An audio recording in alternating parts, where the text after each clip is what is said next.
Hey, good morning, everybody. I want to welcome you to Intro to Philosophy this week, week 14. This week, we are getting going in our final unit of material on ethics, morality, and the meaning of life. And to get it going, we're going to start with our first kind of ethical theory and ethical system, moral relativism. And so without further ado, I want to point you to a couple of resources, and then I'll pull up the PowerPoint and share my screen with you. There is a new note sheet to go along with the presentation today on moral relativism. You can find that in the week 14 module under lecture content. And then this video, if you're watching this, you probably already found it, but the Zoom lectures will also be there for this week on this lecture, and then the one that will be for Wednesday. So let me go ahead and pull up the PowerPoint, and we'll talk through a couple of additional announcements together, and then jump right in.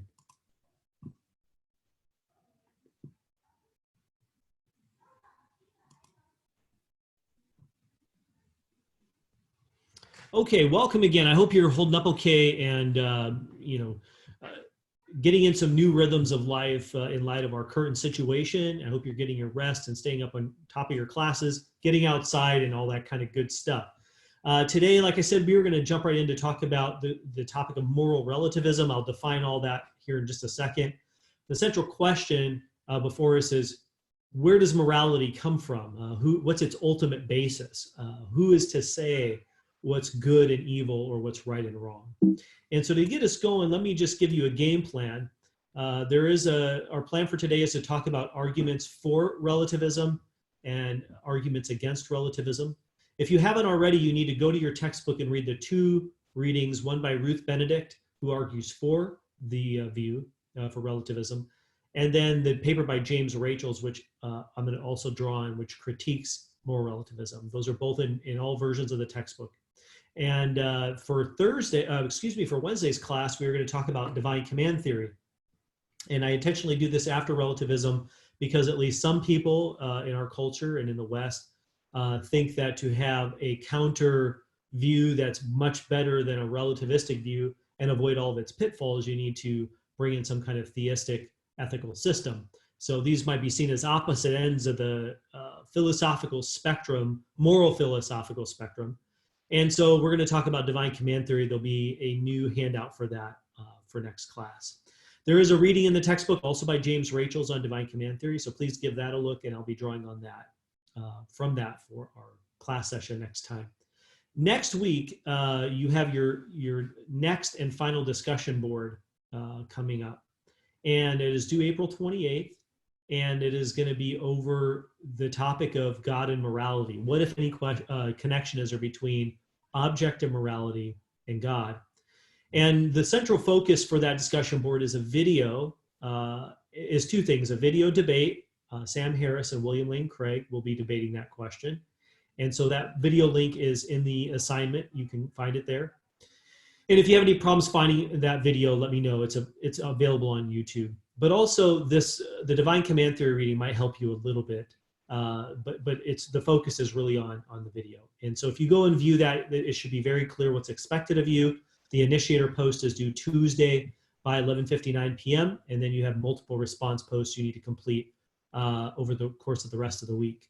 That assignment will open for you later on this week, so you can get going on it. So I want to urge you to, not get behind in any of your readings, but to start, reading ahead and looking at that assignment, so that way you're not, too pressed for time to complete the discussion board. You will notice that the focus for next week is not reading; it is that debate, which is going to take you about an hour, hour and a half, and then the discussion board. And so that's intentional because I want you to have time to really process the reading and the video related, the divine command theory and the debate, as you seek to have a good discussion with myself and your classmates in the discussion board.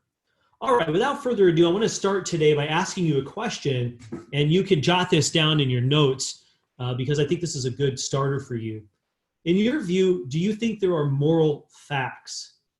Are there any? And here we just mean a moral truth, a truth claim about morality, right and wrong, good or bad, that is true, and you could argue for its truth, right? Present evidence that indicates that, that's the way the world is. And not just that it's your view, but any rational person could accept it. So go ahead and if you say yes, try to come up with an example of a moral fact, even if it's controversial. And if you say no, explain why you think there are no moral facts.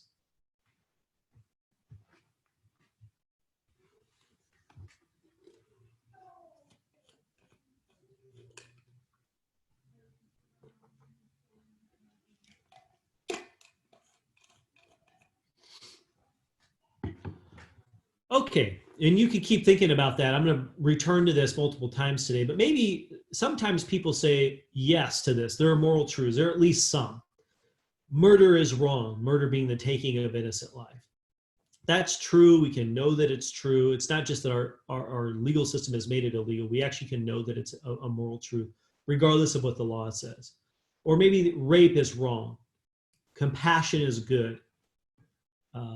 You ought to love your family, et cetera, et cetera. Now, for those that say no, and there are people who say no, that there are no moral facts, what they have available to them are a few options for how to kind of pin down what morality is, what its ultimate basis is. Again, we're today concerned with morality. Is its ultimate basis objective, something in the world outside of my mind, outside of my preferences individually as a subject, outside of our cultural agreement, or kind of like math, 2 + 2 is 4, regardless of what any culture has to say about it or any individual. So is morality like that, or is morality different than that? And so one way someone might say that morality is not factual, there are no moral facts, is to say that there is no moral domain, there's no morality at all. That's called moral nihilism. Moral nihilism. The other way that someone might argue that morality is not factual in the typical sense like math is to say that it's subjective. It's based on what each individual happens to prefer or believe, but there's no objective truth independent of that. Another way to deny that there are moral facts in the strict sense, like facts about math or facts about the human biological system, is to say that morality is relative to what cultures happen to endorse or prohibit. So we as a culture get together and say that morality is what we can collectively agree upon. This is what we're going to call moral relativism or ethical cultural relativism. And the idea here is that morality is not objective like math or science or psychology or history, maybe even. Instead, it's constructed by social norms and mores. It is, and as such, it's going to vary. Morality will vary from culture to culture. Moral standards are not universal and binding or objective. They're embedded within a society, and a society comes up with them on their own. They don't discover them like they discover that water is H2O. They make them up. And so moral relativism is not moral objectivism. It does in some sense believe that there's moral truth, but truth is dependent upon society, okay?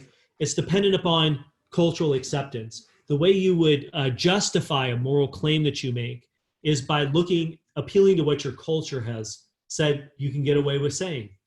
Does that sound familiar, right? That sounds like Richard Rorty's paper from the beginning of the semester. What we can collectively intersubjectively agree upon is what determines what is true.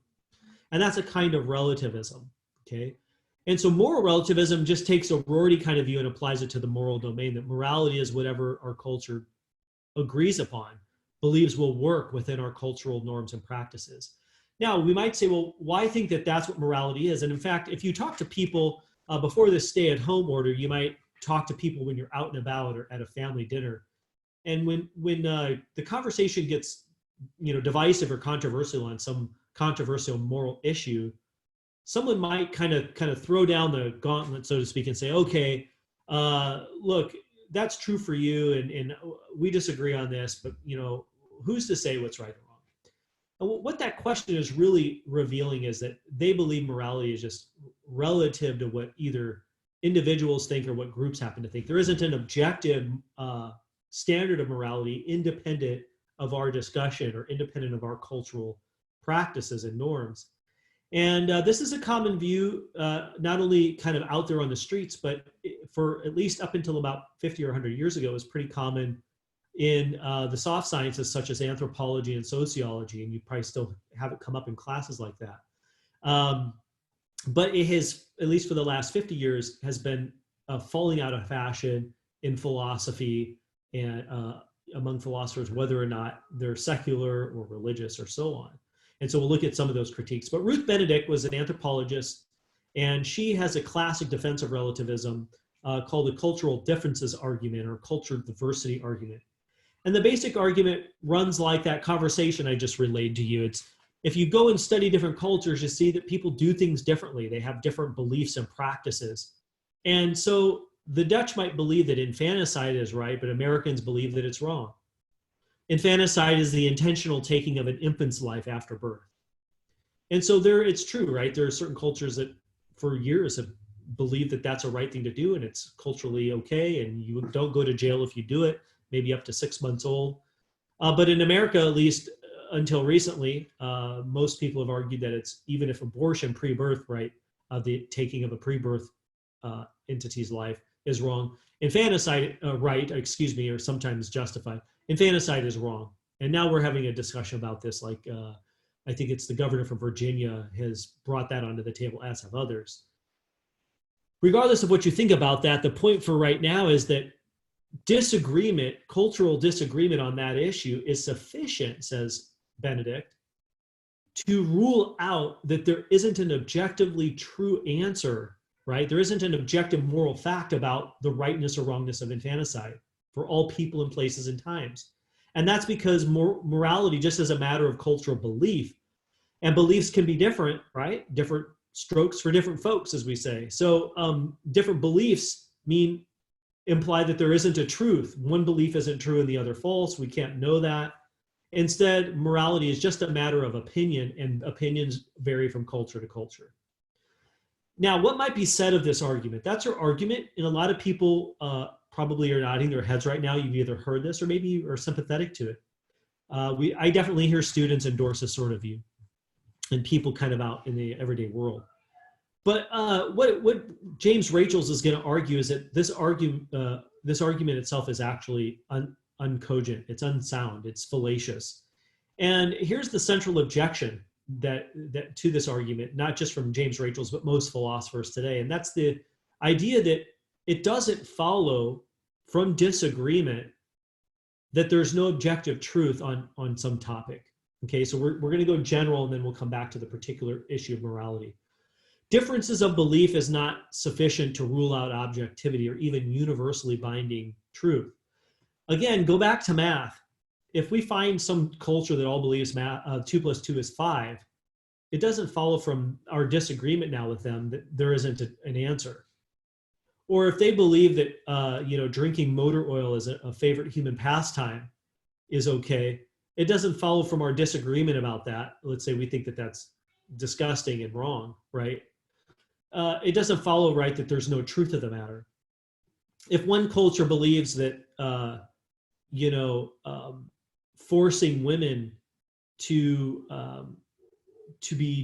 undergo genital mutilation, right, at a young age, particularly, is justified. This happens like in places in Africa and around the world.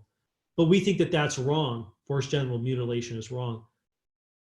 The objection here is that it doesn't follow that there's no objective truth. All that follows is that there's a disagreement. Now the question is, what do we do with the disagreement, right? Is it possible for there to be objective truth even though cultures or smart people disagree? Absolutely. We see that all the time. In fact, in the sciences, disagreement is pervasive.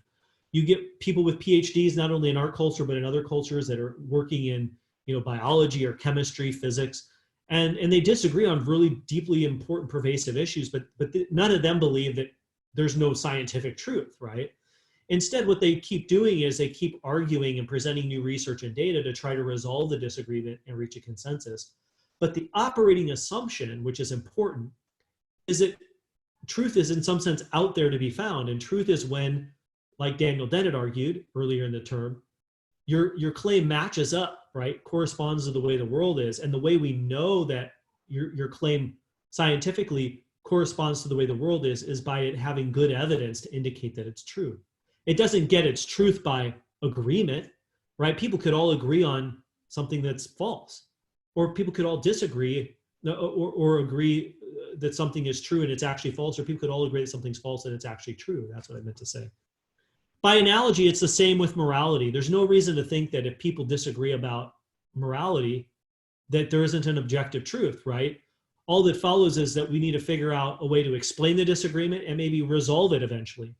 So if we find a serial killer like a Jeffrey Dahmer or Ted Bundy, who both of who raped and killed multiple people, it doesn't follow from their disagreement with society that morality isn't objective. In fact, Ted Bundy argued that morality is just sort of based on your own preferences. But the bottom line is that murder can be really wrong, right? Objectively wrong, even though you've got someone like a Ted Bundy who thinks otherwise. And the same holds for morality more broadly. The fact that we disagree about abortion or infanticide, sexuality issues, marriage issues, gun issues, et cetera, it doesn't mean that there isn't in principle an objective binding truth. The real issue is which arguments going for either side are the best. And so our job then is to figure out how to try to resolve those disagreements by having better arguments to reach a consensus. And so what I want you to do now is I'm going to pull up a video with Sam Harris, and the same Sam Harris you're going to watch debating Craig. This is a part of a TED Talk he delivered where he argues, and he's not a believer in God, he's very much a secular humanist, but he believes that morality is objective and that relativism is deeply flawed. So give this a listen, and then we'll come back together here.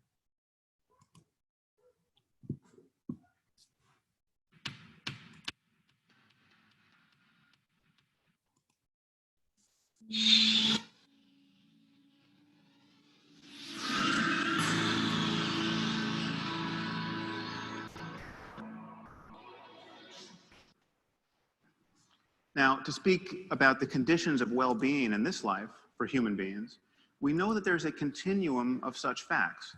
We know that it's possible to live in a failed state, where everything that can go wrong does go wrong, where mothers cannot feed their children, where strangers cannot find the basis for peaceful collaboration, where people are murdered indiscriminately. And we know that it's possible to move along this continuum towards something quite a bit more idyllic, I mean, to a place where a conference like this is even conceivable. And we know that there are right and wrong answers to how to move in this space. There are truths to be known about how human communities flourish, whether or not we understand these truths. And morality relates to these truths. So in talking about values, we are talking about facts.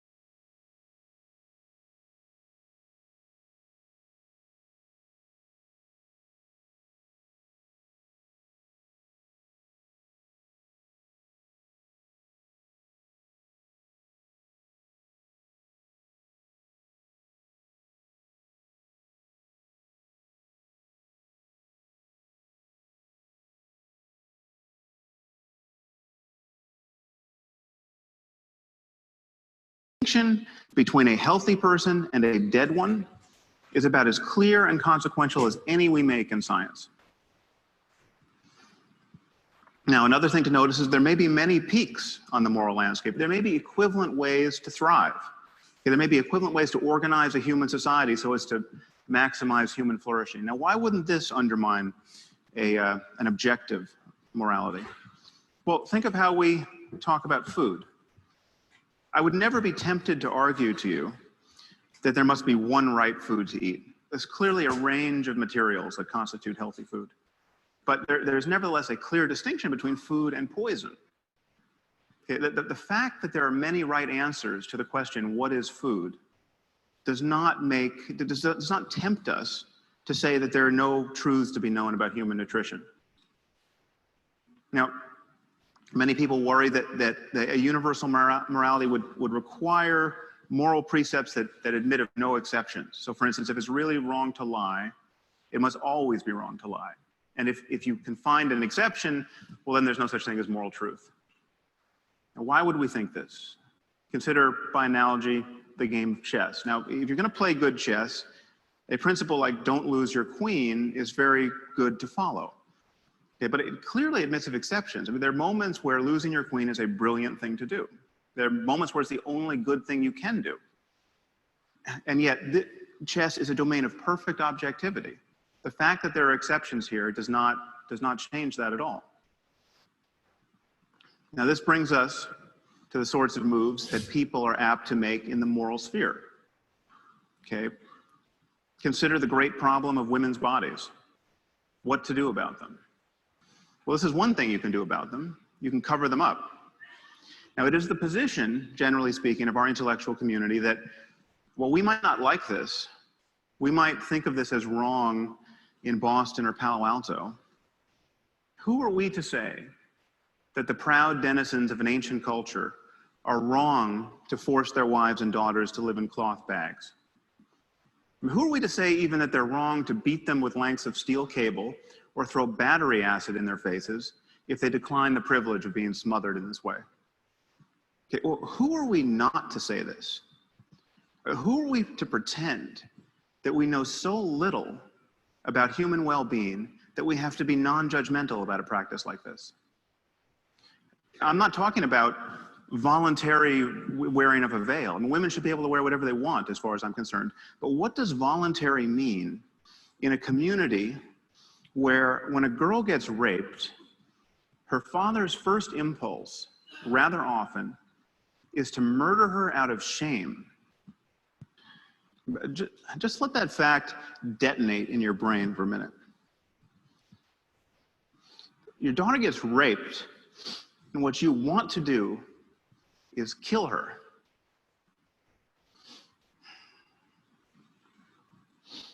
What are the chances that represents a peak of human flourishing?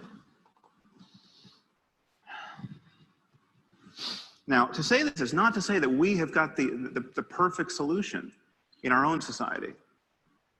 I mean, for instance, this is what it's like to go to a newsstand almost anywhere in the civilized world.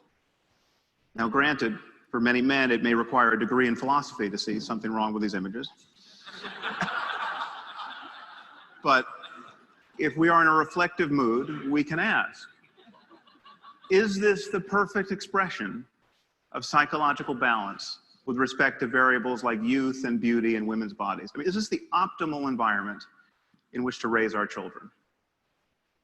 Probably not. Okay, so perhaps there's some place on the spectrum between these two extremes that represents a place of better balance. Okay?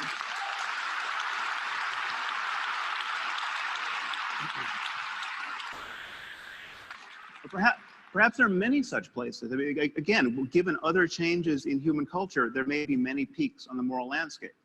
But the thing to notice is that there'll be many more ways not to be on a peak. We do something different when talking about morality, especially secular, academic, scientist types. When talking about morality, we value differences of opinion in a way that we don't in any other area of our lives.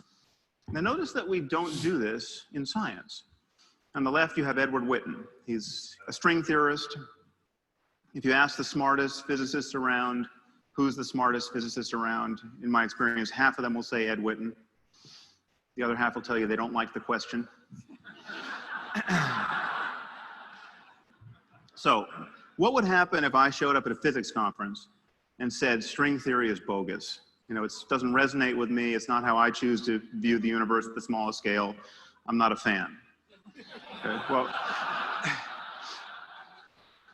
nothing would happen because I'm not a physicist. I don't understand string theory. I'm the Ted Bundy of string theory. Okay? I wouldn't want to belong to any string theory club that would have me as a member. Okay?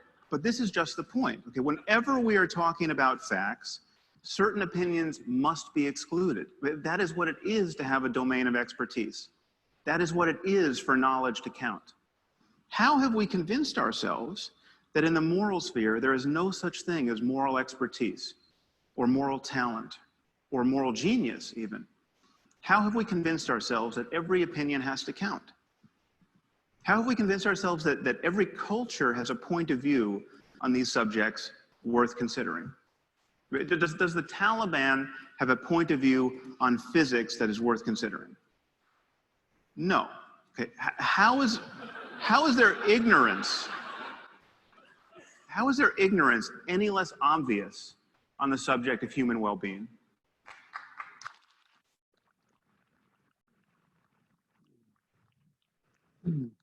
So this, I think, is what the world needs now. It needs people like ourselves to admit that there are right and wrong answers to questions of human flourishing. And morality relates to that domain of facts.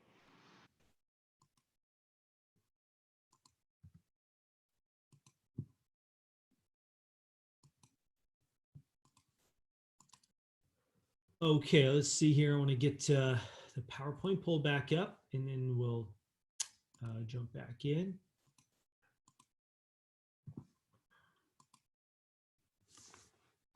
All right, I hope you found Sam Harris's that excerpt from Sam Harris's talk to be thought-provoking and interesting. Here's how I want to use that today, right? He said some really important and interesting things in there as it relates to moral relativism.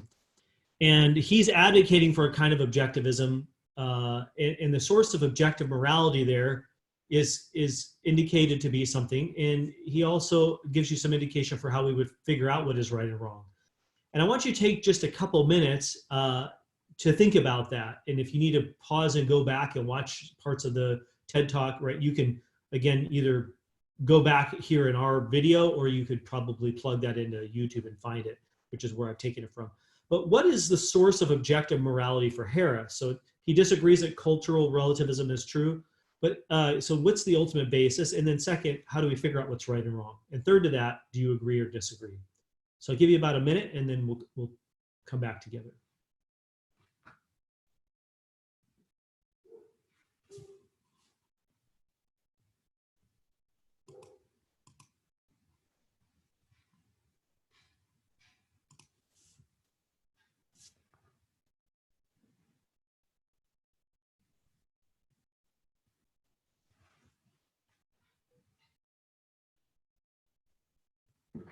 Okay, what's really key here, and I'm going to just say a little bit right now and answer these questions, because you're going to get even more than the TED Talk when you watch the debate between him and William Lane Craig that you have to watch for next discussion board next week. But for Sam Harris, right, his objectivism is he's trying to kind of embed it in human nature in a certain sense, right, and in science. And so he thinks we can come to discover morality through empirical means, right? Empirical methods. We can know that objective morality, as he says, relates to facts about the flourishing of conscious creatures, the well-being of conscious creatures. So anything that tends to diminish human well-being would be wrong. Anything that tends to enhance it would be right. But going with his food analogy, right, there are multiple ways to enhance human well-being and multiple ways to diminish it. So he's not an absolutist. He doesn't believe there's one, like lying isn't necessarily always wrong. It's usually wrong, but if you have to lie to save an innocent life, it would be justified in his view. And so the food analogy about one right thing to eat is kind of how he's getting there with that. But that doesn't mean there isn't an objective right answer in this specific case. Let's say, all things considered, is it wrong to force women to wear burqas? Yes, they should have the freedom to choose that, but they shouldn't be made to do that. Should women be basically manipulated in our culture to be objectified sexually? Well, no, that's not justified. He thinks, and again, so he has this moral landscape where objective morality is in between kind of extremes. Now, what's important here as it relates to relativism for today is that he thinks that all views, morally speaking, are not equally valid, right, and equally true or equally rational. Some things have to be off the table, he believes. And what's off the table is whatever diminishes human well-being. And he thinks we can know that. And what he's getting at here is he's getting at in some of the internal inconsistencies or incoherencies with the relativist view. And you get these expressed in James Rachel's paper. And so I want to talk about 4 or 5 criticisms he offers of relativism. These are now not going after Benedict's argument per se, but these are saying, let's imagine for the sake of argument that relativism is true. What are some of the logical implications and practical implications of the view that indicate now that the view is maybe false?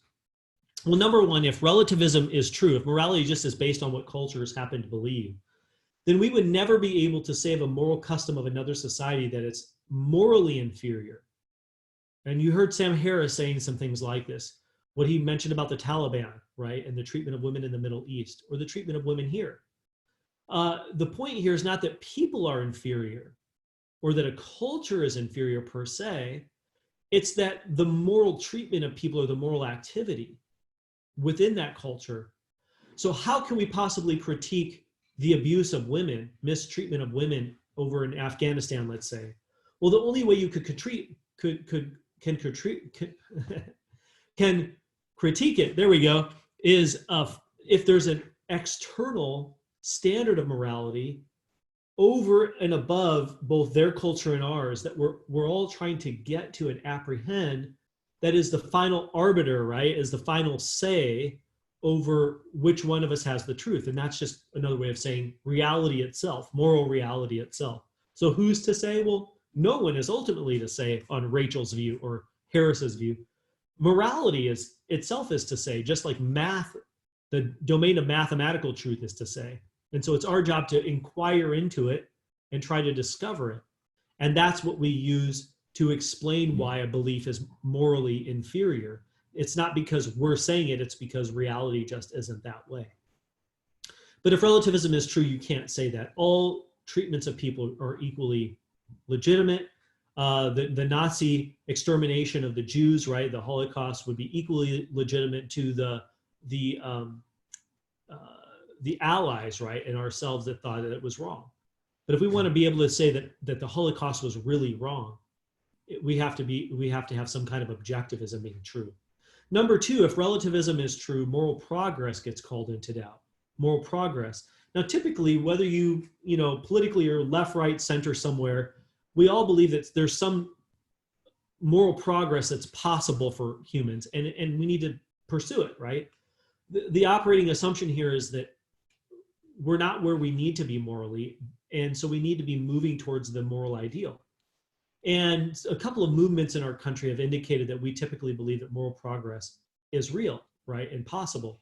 The women's suffrage movement, to have women have an equal standing under the law and in society.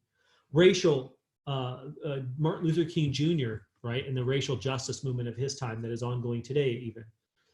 Okay, here's the point. If relativism is true, moral progress is impossible. And that's because moral progress implies that there's an objective standard outside of our current social belief systems and ways of treating one another that we have come to understand or know better, right, than we did, let's say, 50 years ago. And we're now adjusting our lives and our beliefs and our culture in light of that standard. But if relativism is true, there's only different beliefs at different times. There's no better or best. There's only different. And that's really important for a moral belief or a moral action to be better today than it was, Martin Luther King's day. What we need is there to be an objective standard that we're moving towards or calling people towards. And that's exactly what Martin Luther King Jr. believed. He believed in an objective morality that he was calling people to. Number three, if relativism is true, moral reform gets called into doubt. Now, what's that mean? Well, if moral relativism is true, moral reformers like Gandhi or Martin Luther King Jr. or Cesar Chavez and so on, people who are challenging their own culture and calling it out and trying to bring change internally, are actually being immoral, disobedient people, right? Because if morality just is what our culture agrees on, there's no basis upon which Martin Luther King Jr. can bring about change to his culture, right? Because if relativism is true, he's in the wrong and they're in the right. The best relativists can do on moral reform is to say, that there are inconsistencies within the system itself, but that doesn't indicate, right, that the system could be mistaken. In fact, it's often been said that the Nazi ideology was internally coherent and consistent. But that doesn't make it true, right? In order for us to demonstrate that it's false, we need there to be an objective standard of truth and morality, independent of the ideology, that we are referring to and arguing towards to bring that ideology down. And so if relativism is true, you lose that basis of objective truth and objective reality to correct, right, a system and bring reform, or to move us in a direction of progress. Number 4, if relativism is true, relativism actually can collapse into subjectivism. Now, relativists are often relativists because they think that moral subjectivism is problematic, right? That's the idea that you and I individually get to decide. You decide and I decide what's right and wrong for oneself.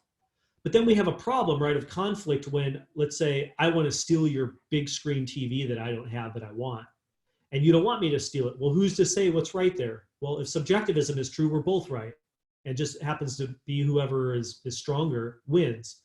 But that's unattractive to people, right? We have this intuition that we need to resolve those kinds of conflicts some way. A natural move is to relativism, to say, well, our culture gets to say, and so you call the police and they tell you, well, look, you can't take their TV, because culturally we've agreed that that's not okay. But here's the problem. Let's imagine you live in you adopt cultural relativism as a viewpoint. How do we then define what makes up one's culture or one's society that you belong to? To see how problematic this is, we each often embody or inhabit multiple societies at the same time. For example, I inhabit American culture, but as an Armenian, I also inhabit something of it loosely in Armenian culture. But let's suppose that a person is Armenian and American at the same time, and they're part of the Armenian mafia or mob. And now they have a moral code within that mob structure, mafia structure, where they take, orders from the high up person, right, the man in charge. And those are often in conflict with, let's say, federal laws or state laws. So if the mafioso is given a directive to take out somebody, right, then the problem there is that's in conflict with laws against murder. Now the question becomes, how does that individual, that mafia person, decide what's right or wrong? If you tell them to just decide for themselves, well, now we've adopted subjectivism, which we're trying to fix, right? We're trying to find a better answer to by becoming relativists. So you don't want to tell them just to decide themselves. So you might say, well, go with the stronger culture, whichever society happens to be the bigger one. So if the mafia is more powerful than, let's say, the local Fresno government, well, then obey them. But the problem is, right, the larger group sometimes has it really wrong. And we have lots of historical examples there. You might say, okay, well, let them decide to go with the smaller group, who's ever weaker and smaller. Well, again, we have lots of examples where the smaller group gets it objectively wrong. So the problem here is there's no way for the person who simultaneously inhabits two cultures at the same time to make a moral decision, right? There's problems in every direction. That gets down to that we can't clearly define what a social group is. And number 2, it's really a problem with relativism. There's no way to say coherently, well, you can decide with this culture over this one. So what we really need here, again, is this indicates that we need an objective standard that transcends, is independent of either culture, that is the final say of who you should listen to, right? Maybe both cultures have it wrong on the given topic. And so at the end of the day, it looks like relativism is really in trouble here, and we need to look towards some kind of moral objectivism to adopt in order to live a coherent moral life and have a just society. But I want to close today with the 5th reason to reject relativism that James Rachels mentions, and that is the idea that moral diversity and disagreement is actually overplayed and exaggerated by the relativists. And what they often ignore is how much overlap there actually is among cultures, across cultures, of what we might call deep sort of basic moral principles. Now, how the principles get played out in each culture is different, but the underlying principles are basically identical across cultures. Here we go. Let's take the first bullet point. Every culture has a moral norm about the justified taking of life versus the unjustified taking of human life. And they often draw that at murder versus killing in self-defense or something. Now, the details of how that works out legally in a given culture varies, sure. But what's important is there is universality that we got to draw the line somewhere. You can't just kill whoever you want for any reason, right? Second bullet point, every culture has a sexual ethic of some kind. Now, for sure, cultures disagree about how human sexuality may or may not look. Some cultures are very strong in the direction of, that only heterosexual relations within marriage are okay. And so same-sex relations are morally wrong, et cetera, et cetera. But here's the thing. That's the application of the underlying principle that society has to have some sexual ethic to regulate sexual behavior if we're going to sustain our own kind, right? And produce children, not have sexually transmitted diseases that destroy us, or have sexual relations that destroy us, like, let's say, bestiality or even incest and this sort of thing. Number three, every culture has a moral norm about the importance of truth-telling, right? You can't build and sustain a culture on that normalizes lying, deception, and so on. So telling the truth is important. Paying restitution when you have wronged someone or you have damaged their property. There's some kind of principle like that across cultures. Now, of course, it looks different in an underdeveloped culture. Restitution might mean you take the person some livestock. Well, you don't do that in Fresno, right? Typically, you might pay them money to replace the livestock you killed, or you might go to jail, right? Every culture has a principle of reciprocity, that you return in kind, that's a good thing. You reciprocate. If someone is generous to you, you're generous back. If they're kind to you, you're kind back, okay? Last but not least, all cultures have some underlying moral code about a family structure, a moral structure, that parents should owe their children certain kinds of things. They should be kind to them and they should love and sustain them. Now, how that looks will vary, right? The love and sustaining might look different. But also children to parents. Children should honor their parents or respect their parents or take care of their parents. Now, again, there are different cultural norms of what all that looks like, but the underlying principle is the same.